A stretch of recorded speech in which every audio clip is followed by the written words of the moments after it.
Hey guys, welcome back to the Fatherhood Foundation Podcast number 4. How you doing today, Pastor Robert? I'm doing good. How are you doing, Ro? I can't complain. It's That's good to awesome. be here with you. So today, the topic we want to talk about is vision, right? Right. It seems like a lot of people have a lot of opinions on it, a lot of perspectives on it. And I mean, to you, let me just, you're a senior pastor, you're over a lot of ministries, you're married, you're a father, you have a lot of things. Why is it important for a man to have vision? Well, I think that, biblically speaking, the word tells us, Yeah. write the vision, make it plain, so that when people so that the people can run with it. Yeah. And the other one says that without vision, my people perish. That's Right? good. Those are the two scriptures that are always, and it's kind of like if you think about it, when you have no vision, you're aiming at nothing. Mm, And so, like, if you don't have a thought about where you're going to go, then you're going nowhere. that's good. And I think that, throughout our whole life, if we really look at it, you want to finish high school. Yeah. That's vision. It might just be from 9th grade to 12th grade. Man, I just want to graduate, right? Sure. Well, as simple as that is, that's vision. Yeah. It's ingrained. Humans function by looking ahead. I want to get married. Right. I want to have kids. Yeah. I want a better job. All those things are just small parts of vision, And so when you start leading organizations, churches, businesses, whatever, those people that are in your organization are relying on the leader to have some sort of a roadmap of where are we headed? What are we doing? What do we do? And how are we going to get there? Yeah. And so I think that's why vision is important. It's for organizations. And then also you could even look at the family. Right. In the traditional roles of husbands and wives, the Bible in Ephesians 5 says Christ is the head of the church and the husband is the head of the wife, right? And so a lot of people don't really care for that because it's very traditional. Yeah. But it really, as the man being the head, it's really not a matter of what's more important or what's more valuable. Right. It's just a matter of a role. Yeah. Because we need our wives. Yeah. Kids need their mother and their father, Yeah. right? But the father has the responsibility of leading. Sure. And, in the head is where the eyes reside, That's good. right? That's so good. with where the eyes are, that's where Yeah. the vision should be. That's right. And so, like, in today's world, we see the traditional family or the family itself. The biggest issue that we have is fatherlessness, which is why we started the Fatherhood Foundation. That's good. So why is that? Why is the enemy, who's the devil, not people? People are not the enemy. It's the enemy. It's the enemy. Mm-hmm. Why is he trying to take out the head? Because that's where the eyes are. That's where the vision is. Right. So if he can take out the head, he can remove the vision. Mm. And then we go around aimlessly just trying to survive instead of thriving. Yeah. And so anyway, I think that's why it's so important, because I think vision gives everybody something to aim at, and it gives us a sense of moving forward. It gives us a sense of going somewhere. Yeah. Even eternity is something we're going to. Right. Right. That makes so sense. when you're lost, you have no eternity was not in my mind when I was lost. Right. When I became a Christian, all of a sudden eternity was exposed to me. Mm-hmm. And now I had to confess and believe to Yeah. accept salvation. And then now I'm being sanctified in the process as I get closer to that place where I leave this earth and go into eternity. So everything is kind of centered around vision when you really think about it. No, that's really good feedback and perspective. But, well, I don't know. How do I even begin having a vision? Like, do I wait for God to speak to me in a dream? Do I buy a whiteboard and start putting pictures on there with goals? Like, Yeah. how do you know you have, one, how do you get a vision? And two, how do you know the vision that you have is the right one? Well, I think that it's so broad. It's so broad. Right. You could call vision or goals, career goals. Sure. Or, it could be for your family. It could be for you. It's such a broad topic. But what I would say is, as a believer, as a man, I would look at, I would set a vision, at least one goal, one sort of like something to aim for my family, Yeah. something to aim for me personally. Yeah. something to aim for me at work, just one thing. Yeah. And I would just decide, I would make a decision. Some people are so caught up. It's not the setting of the vision and the goal that is as important as the process of doing it. That's good. And working towards it. Yeah. Because, 1 minute you want to be married and that's your goal, right? And then the next minute you're married. Yeah. And then there's a different goal. But it's the same process of like setting a vision and understanding what you want and how, who this person is going to be. So I would just say to start small and start by doing something. Right. I think the statistics show that out of all the population of the world, only 3% of people, 3% of people set a goal. And only 1% of people write the goal. Yeah. But if you write the goal, you're 45% more apt to hit the goal. So with no talent, with no nothing, with no money, just by being disciplined enough to sit and think about what do I want my goals to be and writing them down, you enter this top tier of people and you're more apt to move the ball. Wow. I think to me, that's always kind of been like, man, that's easy to do. I can do that. Like anybody can do that. Yeah. Anybody can say, financially, I want to save $1,000 and put it in an emergency fund. Yeah. I think those are just practical small steps. The whole the process of setting it. Yeah. And then what am I going to do to hit it? How do I get there? And I think that's important for young men to learn. And as we learn, the other thing too is like, as I learn those things and as I implement those things and I'm a doer of those things, then I can teach my children how to do those things. Right.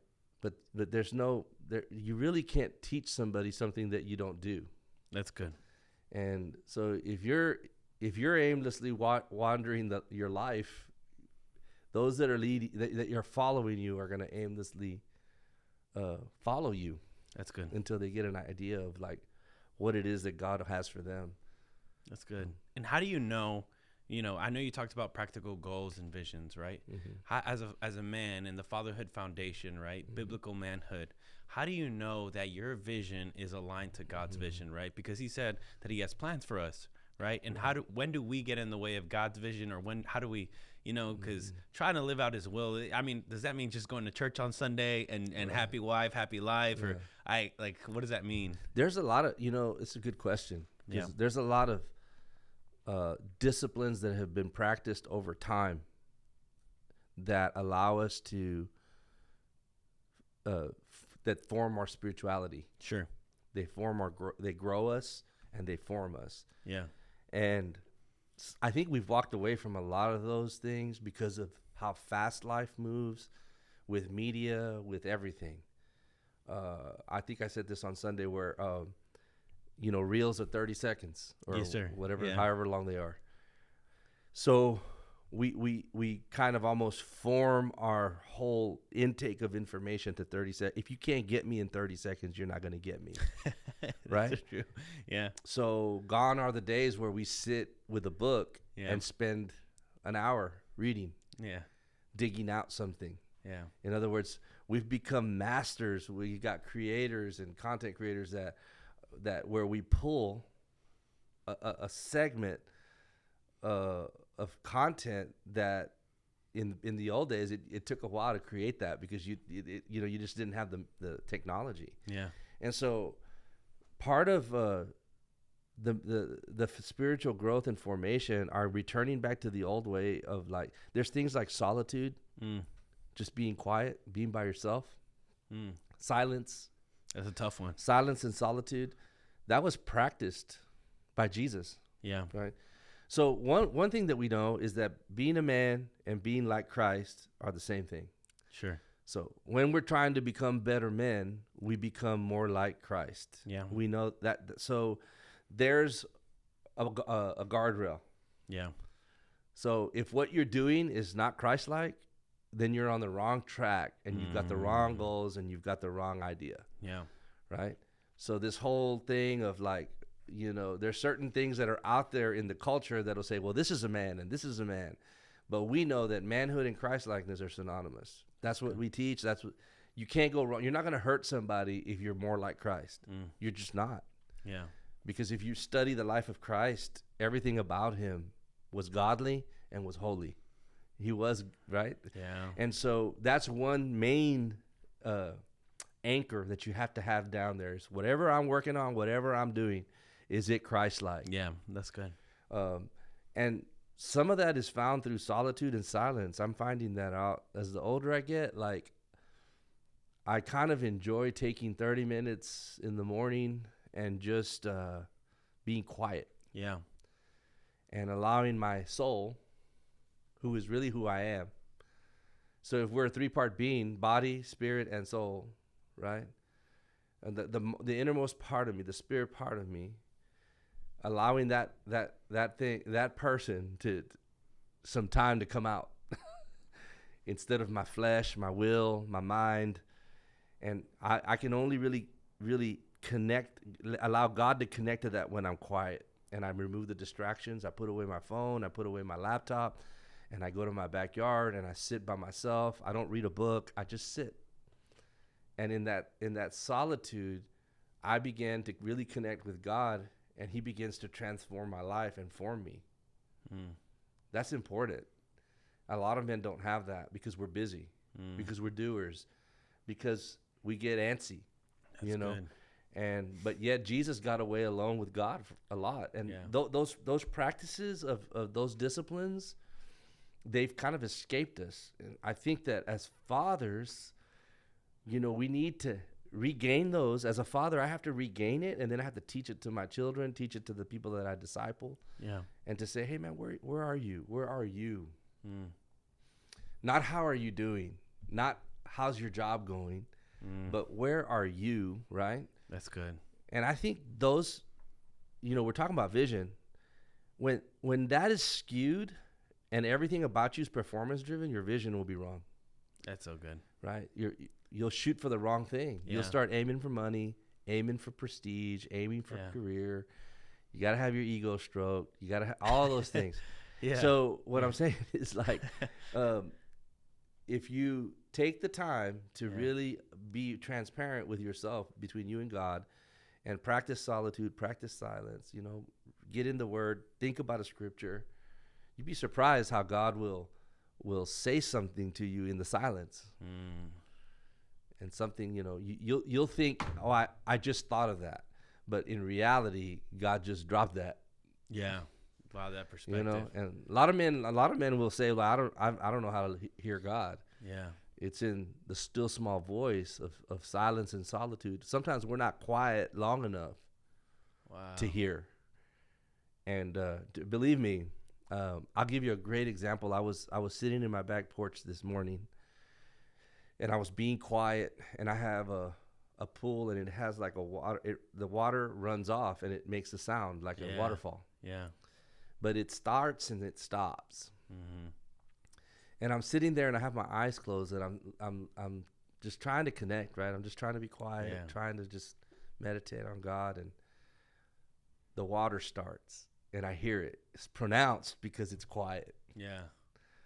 And immediately, it's like the Holy Spirit shows me, like, where Jesus told the woman at the well, I have rivers of living water. If you drink from this water, you'll never thirst again. And I went there. Yeah. And I'm listening to the water, and I'm just like, all of a sudden, man, I just feel the Spirit of God showing me, like, man, this is a good, wow, this is great.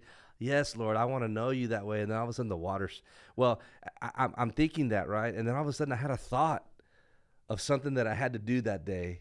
And when I had the thought, the water stopped. Oh, wow. And immediately it was like a lesson for me. Yeah. That's how fast we can get out of that river. Wow. If we get distracted by something I got to do. That's good. And we have to put down some time to be alone with God, and allow Him to kind of lead us into what vision we should have. Yeah. You know, instead of sometimes we just get in a hurry and we're getting close to the end of the year. I need 3 goals. I need 3 vision. I need to have some vision. I need to do something. Yeah. So we just jot whatever comes to our mind, and it's really not God. It was just us trying to get another task off the task list. That's good. Whereas this is supposed to be kind of like, okay, Lord, where do you want me to go? That's good. Where should I lead? So you talked, man, that's really good. So what are some practical ways to our listeners today, where to begin with the vision? What are the practical next steps, and how do you measure whether you're succeeding or not? I don't think there's a wrong or right Yeah. way. I think you just start. Yeah. I think that a lot of people are trying to figure it out too much, and I think you just start. Don't overthink it.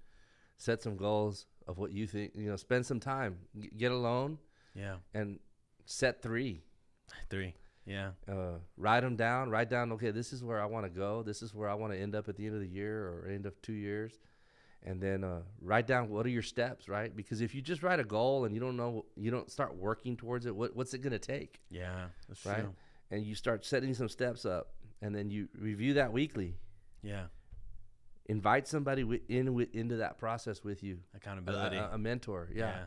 Because if you have a coach or a mentor, they're gonna hold you accountable. Oh yeah. But if you don't, then you'll start and stop and start and stop, and what was meant to be a good thing will become another taskmaster. That it becomes another thing that you're not good at, right? Yeah, or like that you haven't been able to do. So you don't even start again. And so you don't even want to start again. So I think you start where you're at. Start with something. You write it down. Yes, sir. And then you send it to a mentor. Yeah. And start working with somebody and say, hey, I wanna do this. You know. Yeah. You know, one of my biggest goals this year, and I'm failing at it, is to lose weight. Yeah. You know, physically, I want to lose weight. Yeah. And you know, I think my biggest issue has been that I allow everybody in to hold me accountable on every one of my goals except that one. Yeah. Because no one's going to come up and tell you, hey, what happened, you know? Like, I think I saw a meme one time that said, I don't need a coach. Yeah. I just need somebody to come slap the hamburger out of my face. Yeah. Like that YouTube guy, the big buff guy. Yeah, come in looking for you. That's good. But vision I think is important for young men, and I think a lot of men. I don't want to say a lot of men don't. I think I know a lot of men that do. They do set goals, and they are that wired that way. Yeah. But I think there's a lot of men that don't. They don't know where to start. Get a coach. Get somebody. I mean, I say a coach. Get somebody that you can, you know, rub shoulders with and work on things together. That'll be there. That'll tell you what you need to hear and help you. Yeah. No, that's good. So my takeaway from this podcast is make sure you spend enough time with God to get His vision for your life, and that if you set goals, you're better than 97% of the population. Right. And you write them down. You write them down. And then if you don't have a vision, you're living an aimless life. And so to summarize that, we just want to thank you so much for tuning in to the Fatherhood Foundation, podcast number 4. Stay tuned for podcast number 5. Take care.